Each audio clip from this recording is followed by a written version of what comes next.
I'm the President and Chief Executive Officer of the DCRO Institute. The title of the presentation, as you can see, is Viewing Risk as a Scarce Resource, Boards and the Attraction of Capital, or risk capital specifically. I'm going to talk about a change in mindset that's important for all of us who work in risk and all of us who take risk and utilize the capacity to take risk in pursuit of our corporate objectives. If you recognize that expression, it's probably through analysis of publicly traded companies, things like beta, Sharpe ratios, risks of an organization relative to a broad market. But what we're talking about here is something different. We're going to take a new look at that, and I'll get into more details.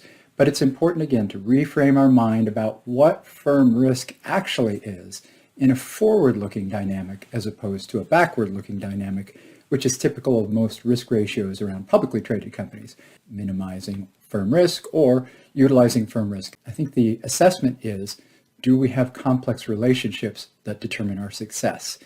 And to be honest with you, so the board's job then is to establish that environment, but also validate that it exists through management. And I have to note that this slide came from a presentation I did almost a year ago, and not much has changed.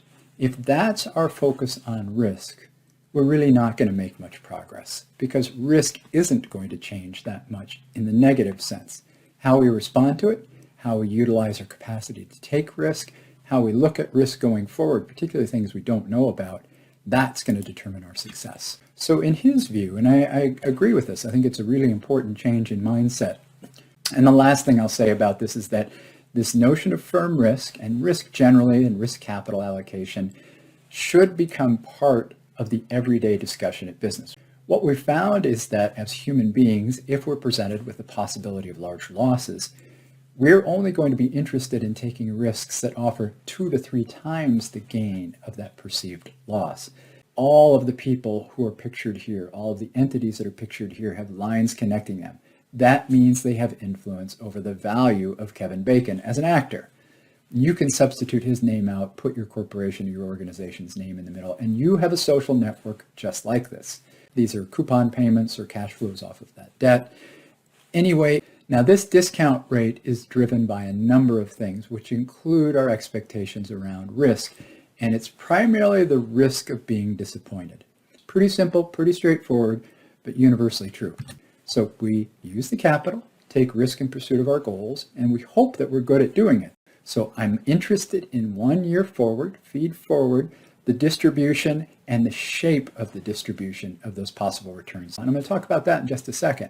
So I mentioned earlier, the model I use is something called a network and distributive governance of a commons. And there are 3 aspects to that. So the distributive element is something that comes out of the Carver model for corporate governance. It hasn't needed a lot of updating, but this concept is all built out, and all the discussions I've just had about risk are built out in this book as well. So these are not what you have to do, they're what you can't do.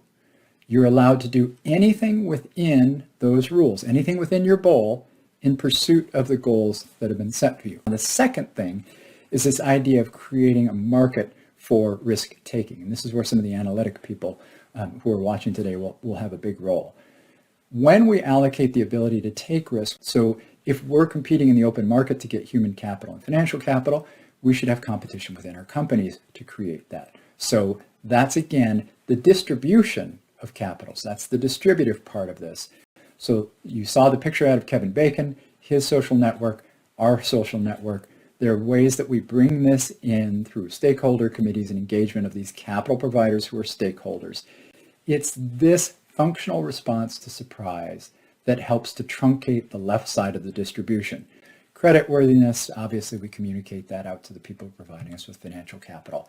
And then getting back to Bart Madden's work, continuous innovation. Always thinking, what kinds of risks can we be taking that could generate future innovations, could generate future positive returns on capital? Which ones do we do? How many do we do? But, I've made this book available for free. A lot of it is available in my books, Bart Madden's books, Jeffrey West's books, resources from the DCRO, and others that are speaking at this conference.